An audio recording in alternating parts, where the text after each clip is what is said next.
Mon mari s'est moqué de mes origines modestes devant toute sa riche famille. J'ai tout quitté sans un mot. 8 ans plus tard, il est revenu avec une enfant, m'être suppliant de la sauver. Je m'appelle Élise Girard et j'ai 45 ans. Aujourd'hui, quand les gens parcourent les pages glacées des magazines de design, ils voient mon nom associé à des intérieurs élégants, à des projets audacieux qui redéfinissent le luxe discret. Ils voient la fondatrice de Girard Intérieur, une entreprise florissante basée à Lyon, une femme qui, disent-ils, s'est faite toute seule. Mais ce qu'ils ne voient pas, ce sont les ruines sur lesquelles j'ai bâti mon empire.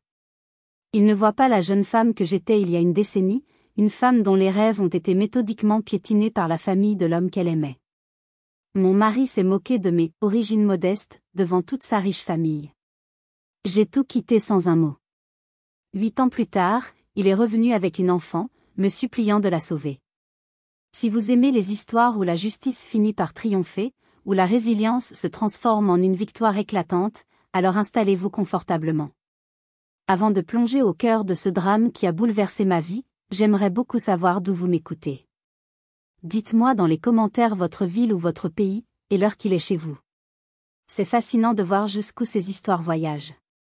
Maintenant, laissez-moi vous emmener à Paris, là où tout a commencé. Tout a débuté comme un cliché, le plus beau des clichés. J'étais la jeune provinciale, fraîchement débarquée de ma ligne natale, avec un diplôme des beaux-arts et une ambition féroce. C'est lors d'un vernissage que j'ai rencontré Antoine de Valois. Il était l'incarnation du prince charmant parisien, grand, élégant, avec un nom à particules et cette aisance désinvolte que confère une fortune héritée sur plusieurs générations. Il m'a dit que j'avais une lumière brute, une passion authentique qui manquait aux femmes de son monde.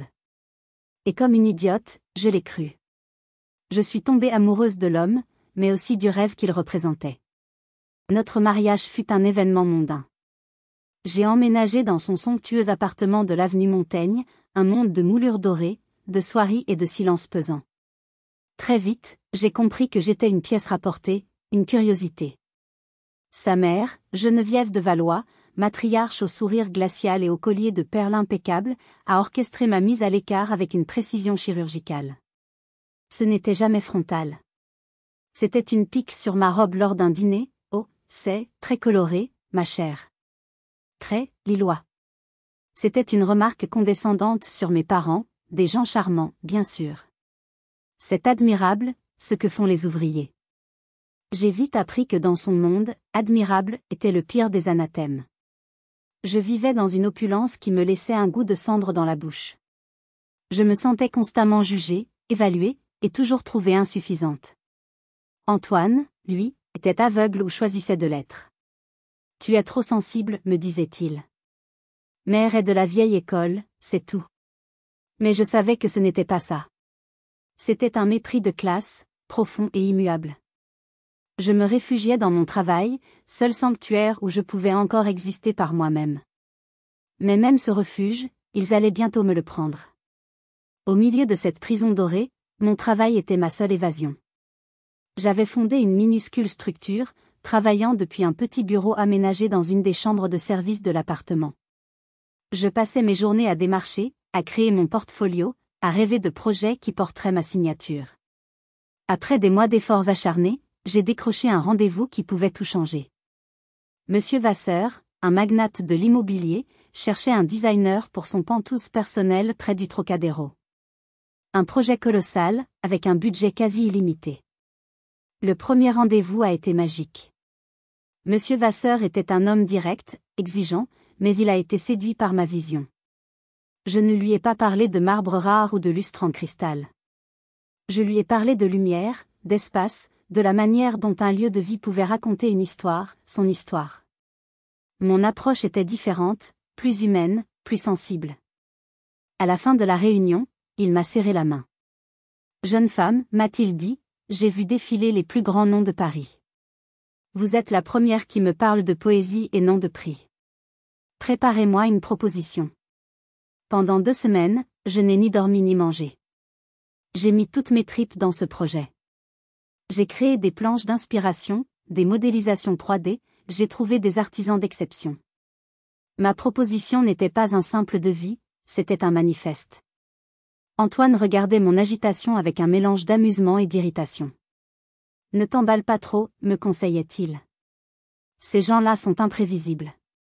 Il ne comprenait pas que c'était le projet de ma vie, ma chance de prouver à sa famille, et surtout à moi-même, que j'étais plus que la femme d'eux. Le jour de la présentation finale, j'étais terrifiée mais préparée. Monsieur Vasseur a étudié ma proposition en silence pendant de longues minutes. Puis, il a levé les yeux et un large sourire a illuminé son visage. C'est audacieux. C'est brillant. C'est exactement ce que je veux, a-t-il déclaré. Le contrat est à vous. Mon assistante vous enverra les documents pour signature vendredi. Je flottais sur un nuage. J'avais réussi. Le mercredi soir, les de Valois organisaient un dîner de charité. J'y suis allée le cœur léger, pour une fois. C'est au détour d'une conversation que j'ai surpris une phrase qui a fait l'effet d'une douche froide. Une amie de Geneviève lui disait à voix basse, « Tu as été très persuasive avec Jean-Claude Vasseur. » Il a finalement compris qu'il lui fallait quelqu'un de plus, établi. Mon sang s'est glacé. J'ai trouvé Geneviève seule près de la bibliothèque. Je l'ai confrontée, la voix tremblante. « C'est vous, n'est-ce pas? Vous avez parlé à Monsieur Vasseur. » Elle a arrangé son collier de perles, son regard ne quittant pas le mien. « Je ne sais pas de quoi vous parlez. » « Ne mentez pas. Qu'est-ce que vous lui avez dit? » Elle a soupiré, comme si je la dérangeais. J'ai simplement eu une conversation amicale avec un vieil ami. Je lui ai suggéré qu'un projet d'une telle envergure nécessitait une signature, plus prestigieuse. Pour sa réputation. Et pour la nôtre. J'étais anéantie. Quand j'ai raconté la scène à Antoine, il a eu la réaction que je redoutais. « Écoute, je suis sûre que mère n'a pas voulu mal faire. Elle est protectrice. C'est tout. » C'était pire que tout. Ce n'était pas de la protection, c'était du sabotage. Et mon mari était son complice silencieux. Le lendemain matin, l'appel de l'assistante de Monsieur Vasseur est arrivé, confirmant l'annulation. Mon rêve s'était brisé, mais l'humiliation, elle, ne faisait que commencer. Le réveillon de Noël chez les de Valois était le point d'orgue de leur calendrier social. C'était moins une fête de famille qu'une parade de pouvoir, une occasion de réaffirmer leur statut. Cette année-là, l'atmosphère me semblait plus pesante que jamais. La blessure du projet Vasseur était une plaie ouverte, et chaque sourire poli, chaque conversation futile sur les pistes de ski de Courchevel ou les mérites comparés des millésimes de Bordeaux me semblait être une insulte personnelle. Je me sentais comme un fantôme à ma propre table, invisible et silencieuse. La salle à manger était spectaculaire, comme toujours. Une immense table en acajou recouverte d'une nappe damassée, des chandeliers en argent massif, et un service en porcelaine de Limoges qui valait probablement plus que l'appartement de mes parents. Autour de la table, toute la dynastie de Valois et leurs satellites, oncles, tantes, cousins, tous unis par le même air de supériorité tranquille. Je savais que mon histoire, le petit caprice de designer d'Élise, avait fait le tour de la famille, probablement racontée avec une pointe de pitié amusée. Je me concentrais sur mon assiette, découpant mon homard avec une précision chirurgicale pour éviter de croiser le moindre regard. C'est alors que Charles-Édouard, le cousin banquier d'affaires d'Antoine, un homme dont l'arrogance n'avait d'égal que la largeur de ses bretelles, a décidé de faire de moi le centre d'attention. Il pérorait sur un placement financier complexe, un montage offshore qui garantissait des rendements à 2 chiffres. Bien sûr, dit-il en balayant la table de son regard satisfait, il faut avoir un certain capital et une certaine éducation financière pour comprendre ces subtilités. Puis, il s'est tourné directement vers moi. Un silence s'est fait. Mais je ne vais pas ennuyer notre chère Élise avec ses considérations bassement matérielles. Elle est une artiste, une âme sensible. Les chiffres, c'est si commun, n'est-ce pas? Son ton était faussement bienveillant, mais l'insulte était claire comme de l'eau de roche. Il me réduisait à un stéréotype, la femme créative un peu simplette, incapable de comprendre le monde sérieux des hommes et de l'argent. 30 paires d'yeux se sont tournés vers moi, attendant ma réaction. Mes joues étaient en feu. J'ai cherché désespérément le soutien d'Antoine. Je l'ai supplié du regard de dire quelque chose, n'importe quoi. Il a eu un petit rire gêné. Ce rire a été le son de ma libération. « Oh, Charles-Édouard, tu es terrible, a-t-il dit, en me donnant une petite tape condescendante sur la main. Mais il n'a pas tout à fait tort. Élise a ce charme merveilleux de la classe travailleuse. Elle est plus à l'aise avec les couleurs qu'avec les contes. C'est authentique. Presque pittoresque. Pittoresque. Le mot a explosé dans ma tête. L'humiliation était totale. Ce n'était plus seulement sa famille. C'était lui. Mon mari. Il venait de me jeter au lion pour préserver sa place dans la meute. Une clarté glaciale m'a envahi. J'ai su, à cet instant précis, que c'était terminé. Sans un mot, je me suis levée. J'ai délicatement posé ma serviette à côté de mon assiette. J'ai ignoré les « Élise » interloqués. J'ai traversé la salle à manger, le hall immense, sous le regard médusé de l'assemblée. Le bruit de mes talons sur le marbre était le seul son qui brisait le silence. J'ai pris mon manteau dans le vestiaire, j'ai ouvert la lourde porte et je suis sortie dans la nuit glaciale de Paris. Je n'ai jamais regardé en arrière. Si vous aviez été à ma place, qu'auriez-vous fait? Dites-le-moi dans les commentaires. Je ne savais pas encore que cet acte de défiance serait le premier pas vers ma reconstruction, et ironiquement, vers ma vengeance. Cette nuit-là, je n'ai pas pleuré. J'étais au-delà des larmes. J'étais dans un état de choc lucide. Je suis retournée à l'appartement, j'ai fait une seule valise avec mes affaires les plus personnelles et mes outils de travail, et j'ai laissé tout le reste. J'ai laissé les robes de créateur, les bijoux, la vie qui n'avait jamais été la mienne. Sur la table de chevet d'Antoine, j'ai posé mon alliance. C'était mon seul mot d'adieu. J'ai pris un taxi pour la gare de Lyon et j'ai acheté un billet pour le premier train. La destination n'avait pas d'importance, tant que c'était loin. Le panneau d'affichage indiquait « Lyon ». C'est devenu ma terre promise. Arriver à Lyon seul, avec quelques milliers d'euros en poche, a été un choc brutal. J'ai loué un minuscule studio de 20 mètres carrés dans le quartier de la Guillotière. La vue n'était pas sur la tour Eiffel, mais sur une cour intérieure bruyante. La solitude était écrasante. Il y a eu des jours où j'ai failli abandonner, où l'idée de retourner à Lille, chez mes parents, me semblait la seule issue. Mais la fierté, et le souvenir cuisant de l'humiliation, m'ont tenu debout. J'ai utilisé le peu d'argent qu'il me restait pour louer un petit local commercial, une ancienne boutique délabrée. C'est devenu mon atelier, mon refuge. J'ai travaillé 18 heures par jour. J'ai créé un site web, j'ai imprimé des cartes de visite, j'ai contacté tous les artisans, tous les agents immobiliers de la ville. J'ai accepté tout ce qui se présentait, repeindre une chambre d'enfant, choisir un canapé pour un jeune couple, optimiser l'espace d'un studio d'étudiants. Chaque projet était une victoire, une preuve que mon talent était réel. Le tournant s'est produit près d'un an après mon arrivée. Une femme, Madame Dubois, m'a contacté. C'était une figure de la bourgeoisie lyonnaise, une veuve à la réputation de fer. Elle voulait rénover sa magnifique maison sur la colline de Fourvière. J'étais terrifiée. Elle incarnait tout ce que j'avais fui, la richesse, le pouvoir, l'exigence. Notre premier entretien a été un véritable interrogatoire. Elle a épluché mon portfolio, a remis en question chacun de mes choix. Je pensais que c'était perdu d'avance. À la fin, elle m'a regardé fixement de ses yeux bleus perçants. Les autres m'ont montré des catalogues, a-t-elle dit. Ils voulaient me vendre leur style. Vous m'avez posé des questions sur ma vie. Vous voulez me créer une maison, pas un showroom. Pourquoi? J'ai répondu honnêtement.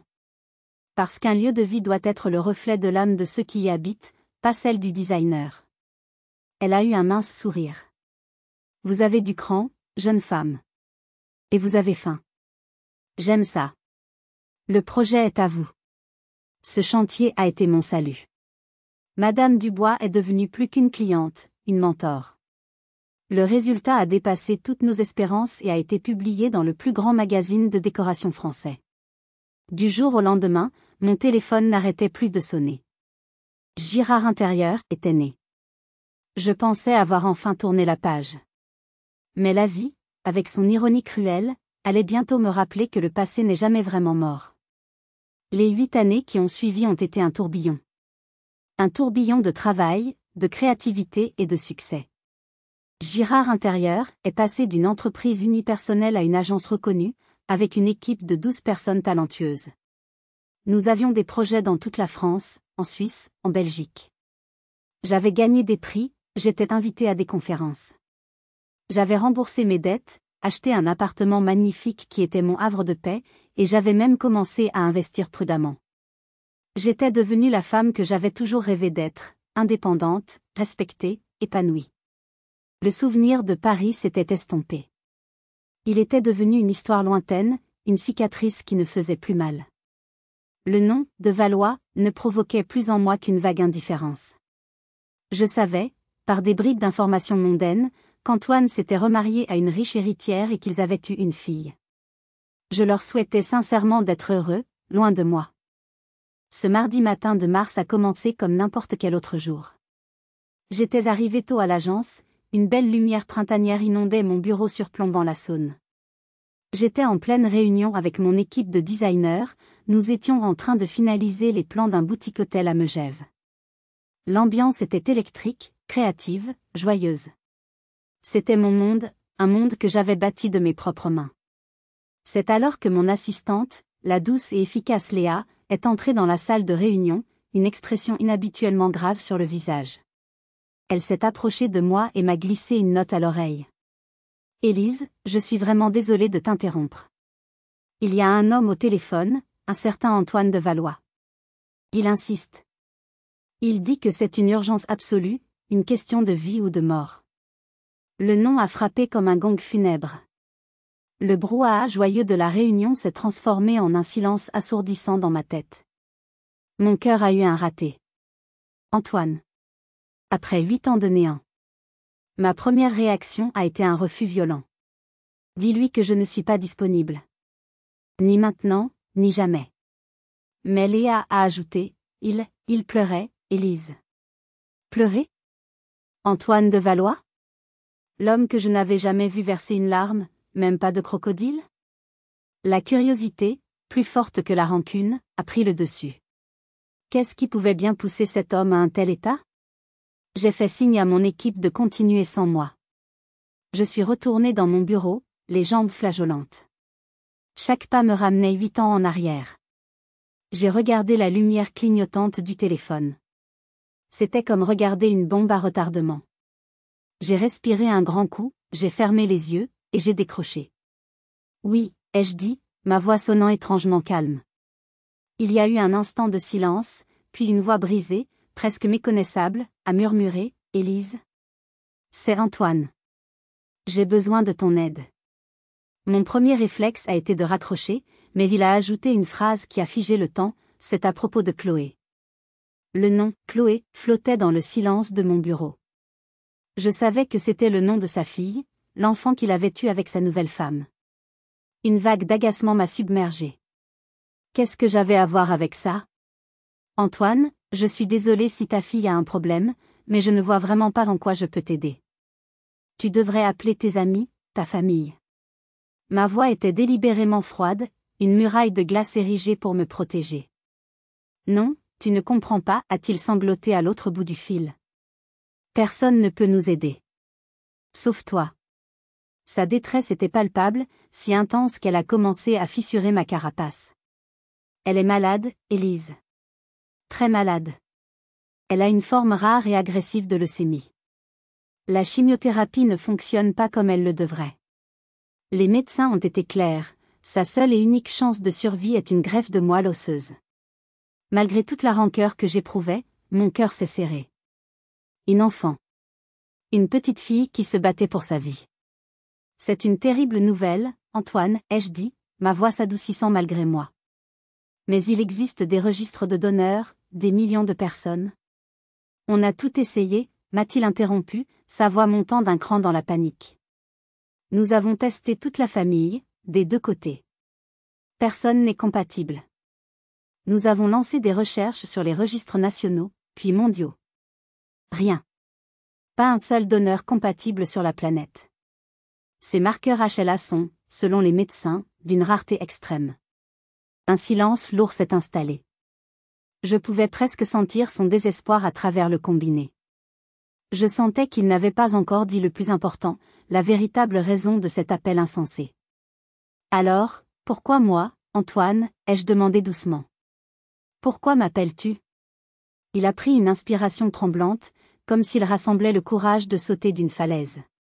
Parce que les médecins pensent que la meilleure chance de trouver cette compatibilité si rare serait auprès de ses parents biologiques. J'ai froncé les sourcils. Alors, fais tester ta femme, Isabelle. On l'a fait. Elle n'est pas compatible, a-t-il dit. Puis il a lâché la bombe. La phrase qui allait faire voler en éclats la réalité que je m'étais construite. Sa voix n'était plus qu'un murmure brisé. Tu es sa seule chance, Élise, parce que Chloé est ta fille. J'ai éclaté d'un rire nerveux et incrédule. Pardon? Mais de quoi tu parles? Tu as perdu la tête? Non, Élise. Je t'en supplie, écoute-moi. Ce n'est pas la fille d'Isabelle. C'est la tienne. Tu te souviens, juste avant que tu partes, cette dernière fois? Tu es tombée enceinte. Tu es partie si brutalement, tu ne t'en es sans doute même pas rendu compte. J'ai reçu un courrier de ton médecin quelques semaines après. J'étais sous le choc. Ma mère, elle a dit que ce serait trop compliqué, que tu ne voudrais jamais revenir. Elle m'a convaincue de ne rien te dire. Isabelle ne pouvait pas avoir d'enfant, elle a accepté d'élever Chloé comme la sienne. C'est notre secret depuis 7 ans. Mais elle est ta fille, Élise. Il n'y a aucun doute. Et elle est en train de mourir. Le monde a cessé de tourner. Mon bureau, ma réussite, mes 8 années de lutte, tout a disparu. Il ne restait que ces mots, suspendus dans l'air, incroyables et monstrueux. Ma fille. J'avais une fille. Et elle était en danger de mort. La rage et la douleur étaient si intenses que j'ai cru que j'allais m'évanouir. Alors que je pensais détenir le pouvoir dans cette situation, je venais de comprendre que les de Valois avaient une dernière carte, la plus cruelle de toutes, à jouer. Le vol pour Paris a été le plus long de ma vie. Je ne regardais pas le paysage, je ne lisais pas. Je fixais le vide, mon esprit tournant en boucle sur 2 mots, ma fille. À chaque fois, une vague de sentiments contradictoires me submergeait, une colère noire contre Antoine et sa mère, une douleur infinie pour ces 7 années volées, et une peur viscérale pour cet enfant que je ne connaissais pas. Mais je n'étais plus la femme qui avait fui 8 ans plus tôt. J'ai atterri à Charles de Gaulle et ma première destination n'a pas été l'hôpital, mais le cabinet de Maître Leroy, mon avocat. C'est un homme d'une 50aine d'années, au regard vif et à la réputation de ne jamais rien lâcher. Je lui ai tout raconté. Il m'a écouté sans m'interrompre, son visage de marbre ne laissant transparaître aucune émotion. Quand j'ai eu fini, il est resté silencieux un long moment. Puis il a dit, « Ils vous ont pris 7 ans. Nous allons nous assurer qu'ils ne vous prennent rien de plus. La situation est tragique, mais d'un point de vue juridique, vous êtes en position de force. Ils ont besoin de vous. » La confrontation a eu lieu le lendemain, dans une salle de réunion aseptisée du cabinet. L'ambiance était électrique. Antoine était assis, voûté, le visage creusé. Il n'osait pas me regarder. Geneviève, elle, était droite comme un piquet, vêtue d'un tailleur Chanel gris qui semblait aussi rigide que son maintien. Elle me dévisageait avec une froideur qui niait toute urgence. Maître Leroy a commencé. Ma cliente est prête à se soumettre au test de compatibilité, et si elle est compatible, à procéder au don de moelle osseuse. Cependant, au vu des circonstances exceptionnelles de dissimulation et de fraude à l'état civil, cette coopération est soumise à des conditions préalables, non négociables. Il a ensuite énuméré mes exigences, que nous avions peaufinées toute la nuit. Premièrement, signature immédiate d'un accord reconnaissant ma maternité, avec engagement de modifier l'acte de naissance de Chloé dans les plus brefs délais. Deuxièmement, un accord de principe sur l'obtention de la garde exclusive de Chloé après sa convalescence. Troisièmement, une lettre d'excuse manuscrite et signée de Geneviève de Valois, détaillant son rôle dans la dissimulation. Antoine a blêmi. Geneviève, elle, a esquissé un sourire fin et méprisant. « Vous êtes bien pathétique, ma chère, a-t-elle sifflé. Utilisez la maladie de votre propre enfant pour régler de vieux comptes. L'enfant dont vous parlez est aussi votre petite-fille, une petite-fille que vous m'avez cachée, ai-je rétorqué, ma voix glaciale. Ce ne sont pas des comptes que je règle. Je sécurise l'avenir de ma fille. » C'est alors que Geneviève a battu sa carte. Lentement, elle a sorti une chemise cartonnée de son sac en crocodile et l'a poussée au centre de la table. Avant que vous ne preniez vos grands airs de martyr, lisez donc ceci. Maître Leroy a ouvert le dossier. J'ai vu son expression changer. Il m'a tendu un document. C'était un rapport d'un laboratoire allemand. Après le début de nos recherches, a expliqué Geneviève, savourant chaque mot, nous avons trouvé un donneur compatible sur le registre international. Un jeune homme de Hambourg. La compatibilité est de 7 sur 10. Ce n'est pas parfait, comme le serait sans doute la vôtre. Il y a un peu plus de risque. Mais c'est une option. Une option qui ne vient pas avec un chantage odieux. Le sol s'est dérobé sous mes pieds. Ma position de force venait de s'effondrer. Ils avaient une alternative. Je n'étais plus leur unique espoir. Je devais maintenant faire un choix terrible, maintenir mes exigences au risque qu'ils choisissent l'option allemande, ou tout abandonner pour la sécurité de mon enfant. La nuit qui a suivi cette réunion a été un véritable purgatoire. De retour dans ma chambre d'hôtel, les murs semblaient se refermer sur moi. Le silence était assourdissant, seulement brisé par le tumulte de mes propres pensées. J'ai fait les 100 pas, tournant en rond comme un animal en cage. 2 femmes se livraient une bataille sans merci à l'intérieur de moi. Il y avait Élise, la femme blessée. Celle qui avait été humiliée, méprisée, et à qui on avait volé 7 ans de la vie de sa propre fille. Cette femme-là criait à l'injustice. Elle voulait que Geneviève paie. Elle voulait savourer sa victoire, voir l'orgueil de cette femme brisée. Maintenir mes exigences était la seule façon d'obtenir justice. Céder serait une nouvelle humiliation, la preuve finale de leur pouvoir sur moi. Dans un recoin sombre de mon esprit, une pensée terrible a émergé, une pensée que j'ai immédiatement chassée avec horreur. Et s'ils choisissaient le donneur allemand? Ce serait leur faute, leur punition. J'ai eu la nausée en réalisant que leur cruauté avait failli me contaminer. Et puis il y avait l'autre femme. Celle que je découvrais à peine. La mère. Cette femme-là ne se souciait pas de la justice, de l'orgueil ou de la vengeance. Elle ne pensait qu'à une chose, la petite fille pâle sur un lit d'hôpital. Une compatibilité de 7 sur 10. Un peu plus de risque. Ces mots tournaient en boucle dans ma tête. Quel genre de mère serais-je si je laissais mon orgueil faire peser ne serait-ce qu'1% de risque supplémentaire sur la vie de mon enfant? J'ai passé une partie de la nuit à faire ce que je savais faire de mieux, des recherches.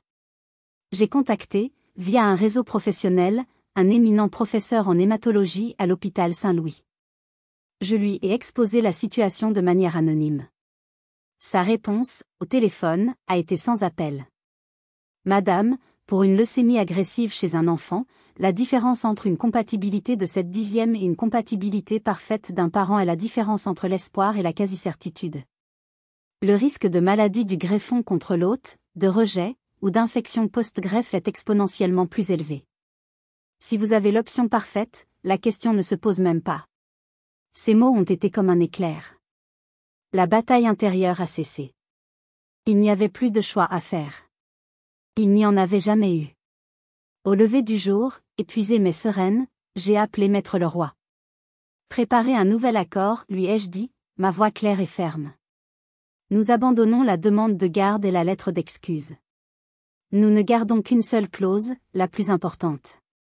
La reconnaissance immédiate de ma maternité sur l'acte de naissance de Chloé. C'est la seule chose qui compte. Envoyez-leur.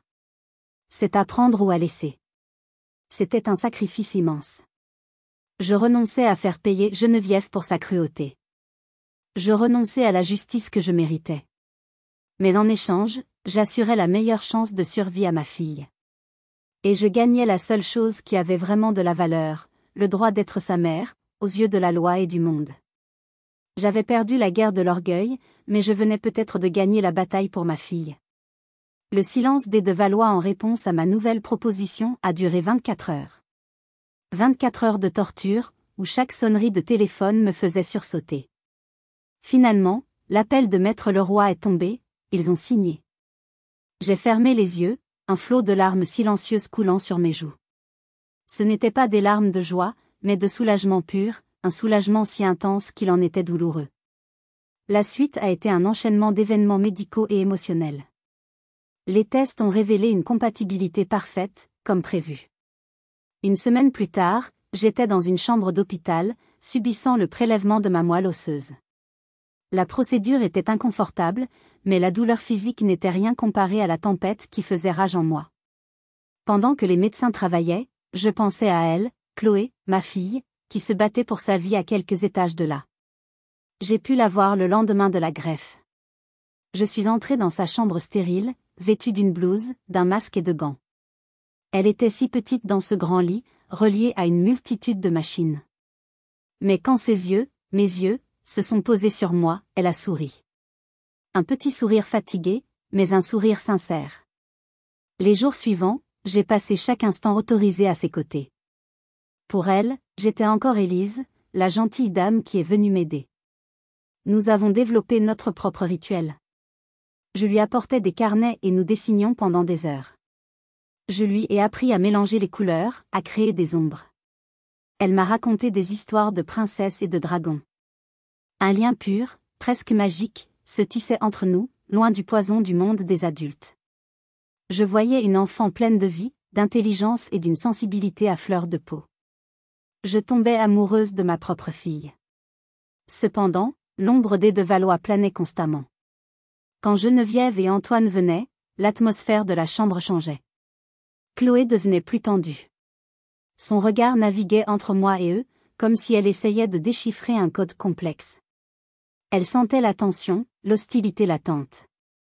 Un jour, alors que Geneviève était là, Chloé m'a montré un dessin qu'elle venait de finir. C'était un portrait de moi. C'est ma meilleure amie Élise, a-t-elle dit fièrement. J'ai vu le visage de Geneviève se durcir imperceptiblement. Plus tard, alors que j'aidais Chloé à boire, elle m'a demandé à voix basse, « Dis, Élise, est-ce que tu vas repartir quand je serai guérie ? Mamie dit que tu as une maison très loin et que tu ne resteras pas. » La question, si innocente, était chargée du venin de Geneviève. Elle commençait déjà son travail de sape, me présentant comme une figure temporaire, une simple prestataire de services biologiques. J'ai pris la petite main de Chloé dans la mienne. Je ne vais nulle part, mon trésor, ai-je murmuré. Mais en croisant le regard glacial de Geneviève, j'ai compris que la bataille pour la santé de Chloé était peut-être bientôt gagnée, mais que la guerre pour son cœur ne faisait que commencer. Si vous êtes arrivé jusqu'ici, laissez un commentaire pour nous dire ce que vous auriez fait à la place d'OP. Vous pouvez aussi écrire simplement le chiffre 1 pour montrer que vous suivez encore. Et dites-nous, vous regardez cette histoire depuis quelle région ou quel pays ? La convalescence de Chloé a été longue, mais les nouvelles étaient bonnes. La greffe avait pris, son corps ne la rejetait pas lentement, ses forces revenaient. Elle a pu quitter l'hôpital, mais devait rester à Paris pour un suivi médical rapproché. L'accord que nous avions signé stipulait qu'elle retournerait vivre chez les de Valois pendant cette période, et que j'aurais un droit de visite quotidien. C'est pendant ces semaines que la guerre silencieuse de Geneviève s'est intensifiée pour devenir une véritable campagne de manipulation psychologique. Chaque jour, j'arrivais à l'appartement de l'avenue Montaigne, le cœur serré. Devant moi, Geneviève jouait la comédie de la gratitude. Comment vous remercier, Élise ? Vous nous avez sauvés. Mais dès que j'étais avec Chloé, je voyais les effets de son travail destructeur. La stratégie de Geneviève était simple et diabolique, me discréditer en utilisant le matérialisme et la peur de l'abandon. Elle couvrait Chloé de cadeaux extravagants. Une semaine, c'était une maison de poupées victorienne à taille d'enfant, la semaine suivante, un poney pour des leçons d'équitation dans leur domaine de campagne. Moi, j'arrivais avec mes crayons de couleur et mes livres d'histoire. Comment rivaliser ? Chloé était partagée. Elle aimait nos moments créatifs, mais elle était aussi une enfant de 7 ans, fascinée par les jouets spectaculaires. Pire encore était la manipulation émotionnelle. Geneviève lui répétait sans cesse que j'étais une figure transitoire. Profite bien d'Élise pendant qu'elle est là, ma chérie, lui disait-elle devant moi, avec un faux sourire triste. Elle a sa propre vie à Lyon, tu sais. Elle repartira bientôt. Chloé a commencé à me poser des questions de plus en plus angoissées. Si je viens vivre avec toi à Lyon, est-ce que j'aurai une aussi grande chambre ? Est-ce que papa pourra venir tous les jours ? Elle développait une anxiété terrible à l'idée de devoir choisir, une anxiété que Geneviève nourrissait délibérément. Je me sentais complètement impuissante. J'essayais de rassurer Chloé, de lui expliquer que mon amour pour elle était la chose la plus importante, bien plus que les jouets ou la taille d'une chambre. Mais j'avais l'impression de vouloir vider l'océan avec une petite cuillère. L'apogée de cette guerre psychologique a eu lieu un dimanche. J'étais venue pour passer l'après-midi avec Chloé. Je l'ai trouvée dans le grand salon, assise au milieu d'une montagne de cadeaux. Geneviève venait de lui organiser une fête de guérison, surprise, sans même me prévenir. Tous les amis de la famille étaient là, la couvrant de présents. Chloé semblait perdue, presque effrayée par cette débauche. Quand elle m'a vue, elle n'a pas couru vers moi comme d'habitude. Elle est restée assise, son visage fermé. Je me suis approchée. « Ça ne va pas, ma chérie ?» Elle a secoué la tête, les larmes aux yeux. « Mamie dit, elle dit que si je suis trop gentille avec toi, tu vas m'emmener et que je ne reverrai plus jamais papa. Je ne veux pas partir. Je veux rester ici, avec ma vraie famille. » Ces mots, répétés avec la voix de ma propre fille, ont été plus douloureux que n'importe quelle insulte de Charles-Édouard. J'ai levé les yeux et j'ai vu Geneviève, de l'autre côté de la pièce, qui me regardait avec un sourire de pur triomphe. À cet instant, j'ai compris qu'elle ne me laisserait jamais avoir ma fille. Je suis rentrée à mon hôtel ce soir-là, le cœur en miettes. Les mots de Chloé, ma vraie famille, résonnaient dans ma tête comme un glas. J'avais l'impression que Geneviève avait gagné, qu'elle avait réussi à transformer ma propre fille en une arme contre moi.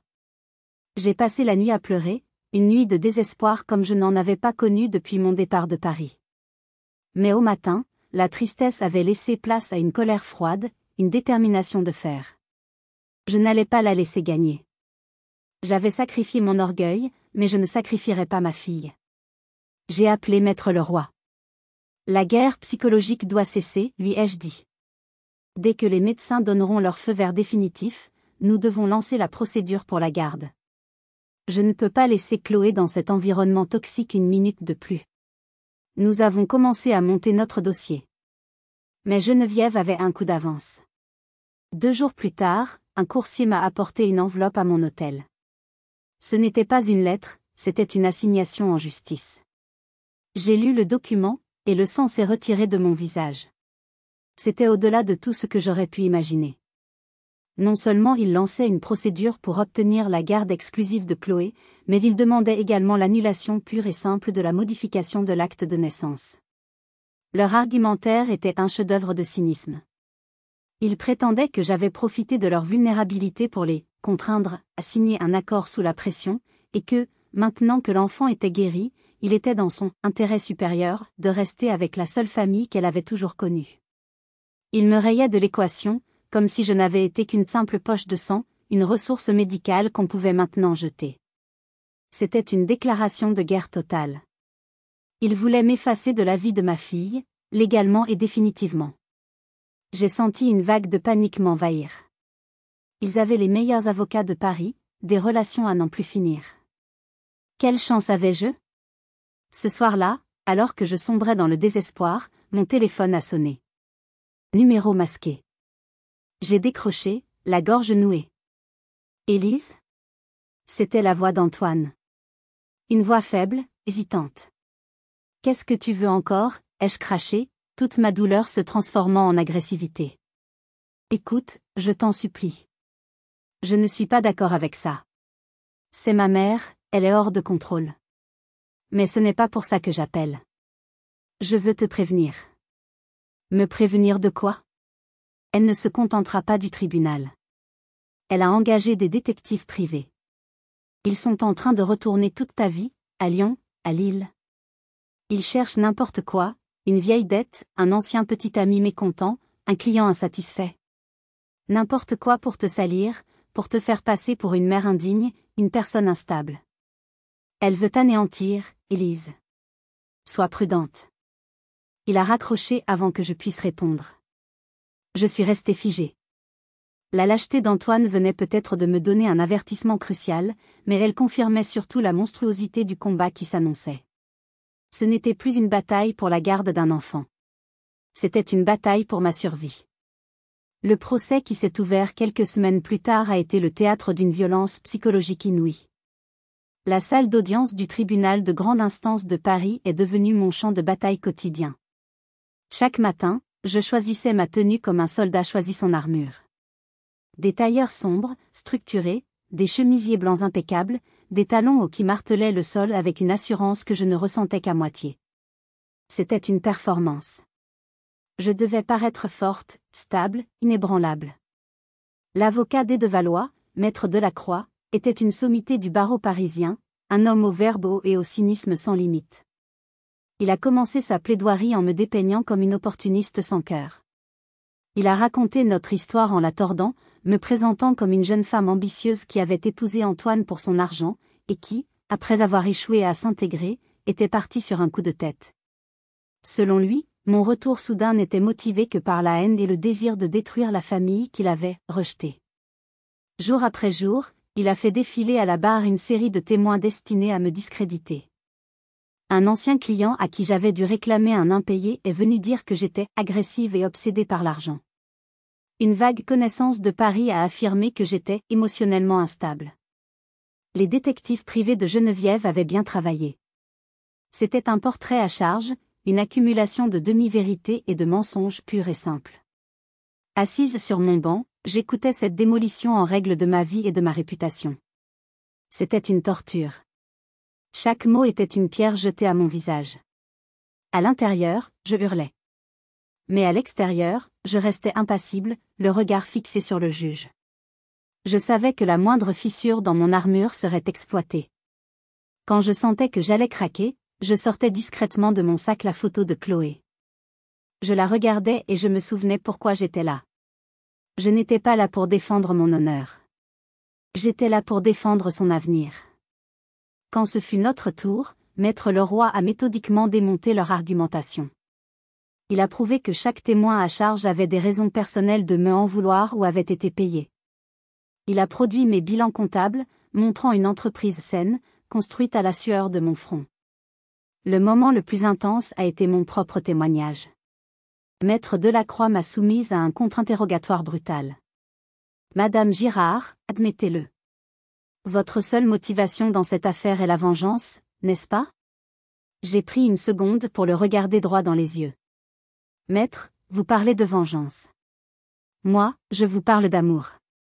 L'amour d'une mère pour l'enfant qu'on lui a volé. J'ai donné une partie de moi-même, littéralement, pour que cet enfant vive. Pensez-vous vraiment que je ferai tout cela par haine? Je ne demande qu'une chose, le droit d'être une mère pour ma fille. C'est alors que Maître Leroy s'est levé. Votre honneur, la défense souhaite verser un dernier élément au dossier. Un élément qui, nous le pensons, éclairera la cour sur les véritables motivations de la partie adverse. Il a tendu une petite clé USB au greffier. C'était l'enregistrement qu'Antoine m'avait fait parvenir. La voix claire et arrogante de Geneviève a empli la salle d'audience, se vantant d'avoir utilisé la petite sotte pour sauver l'héritière, et qu'il était maintenant temps de la remettre à sa place. Un silence de cathédrale s'est abattu sur le tribunal. Le visage de Geneviève était devenu cireux. Son armure à elle venait de se briser. Mais la partie n'était pas encore gagnée. L'enregistrement a eu l'effet d'une bombe. L'atmosphère dans la salle d'audience a changé du tout au tout. Le masque de respectabilité de Geneviève s'était évaporé, laissant place à une expression de fureur contenue. Le juge, une femme d'une cinquantaine d'années dont le visage était habituellement impénétrable, a regardé Geneviève avec une sévérité évidente. Cependant, l'affaire n'était pas terminée. La loi, surtout en matière de droit de la famille, est complexe. L'intérêt supérieur de l'enfant prime sur tout le reste, même sur la conduite méprisable des adultes. Le juge a annoncé que, compte tenu de la complexité de la situation et de l'âge de Chloé, elle souhaitait l'entendre personnellement. Cette décision a glacé le sang de tout le monde. Faire reposer un tel poids sur les épaules d'une enfant de 7 ans semblait d'une cruauté infinie. L'audition aurait lieu le lendemain, dans le bureau du juge, en présence d'un psychologue judiciaire, expert auprès des tribunaux. Ni les parents, ni les avocats ne seraient présents. L'attente a été la pire épreuve de toutes. Cette nuit-là, je n'ai pas dormi. J'ai refait le film des dernières semaines. Avais-je été assez présente? Avais-je réussi à créer un lien assez fort pour contrebalancer cette année d'endoctrinement? Et si Chloé, par peur, par loyauté envers l'homme qu'elle appelait « papa », choisissait de rester? Je devais me préparer à cette éventualité, aussi douloureuse soit-elle. Je me suis juré que si c'était son choix, je le respecterais, même si cela devait me détruire. Le lendemain, au tribunal, l'attente dans le couloir pendant que Chloé était avec le juge a duré 45 minutes. 45 minutes qui ont semblé durer une vie entière. J'étais assise sur un banc, les mains jointes si fort que mes jointures étaient blanches. À l'autre bout du couloir, Antoine faisait les 100 pas, tandis que Geneviève était assise, droite et immobile comme une statue de sel. Enfin, la porte s'est ouverte. Le juge nous a fait entrer dans son bureau. Chloé était assise sur une petite chaise, l'air sérieux, mais pas effrayé.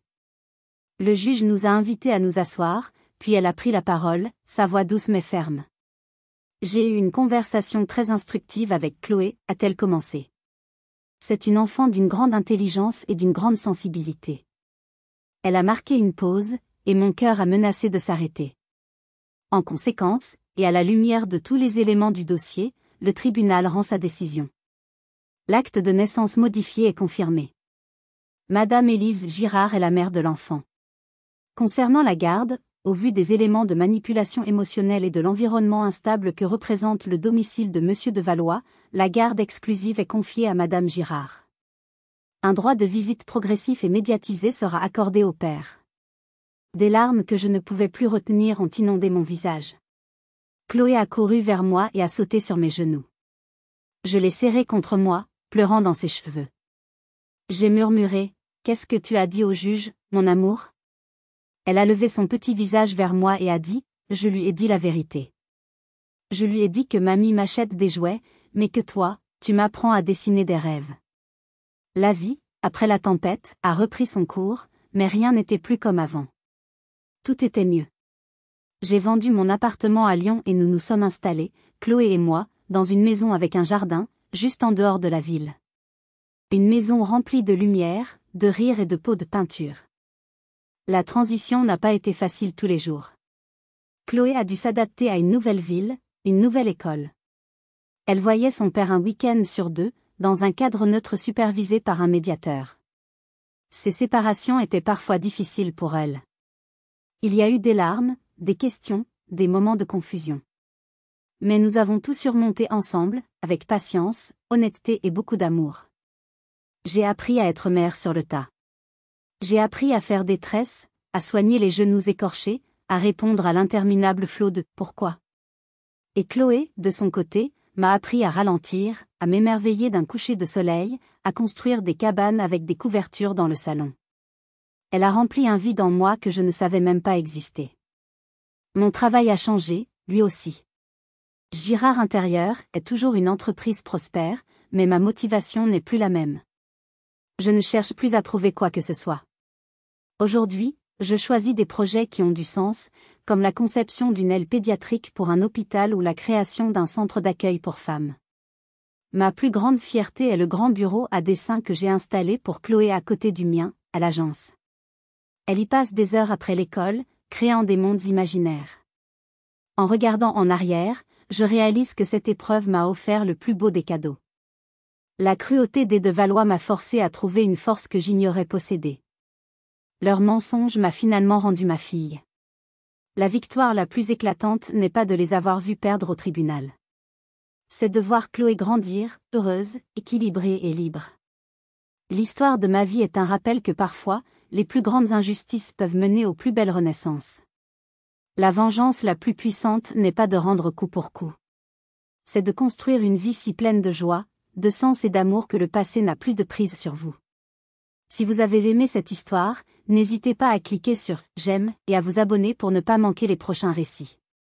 Mais plus important encore, j'aimerais lire vos propres histoires. Racontez-moi dans les commentaires cette fois où vous avez transformé une grande épreuve en une force. Vos expériences sont précieuses et méritent d'être partagées. Merci de m'avoir accordé votre temps et votre écoute.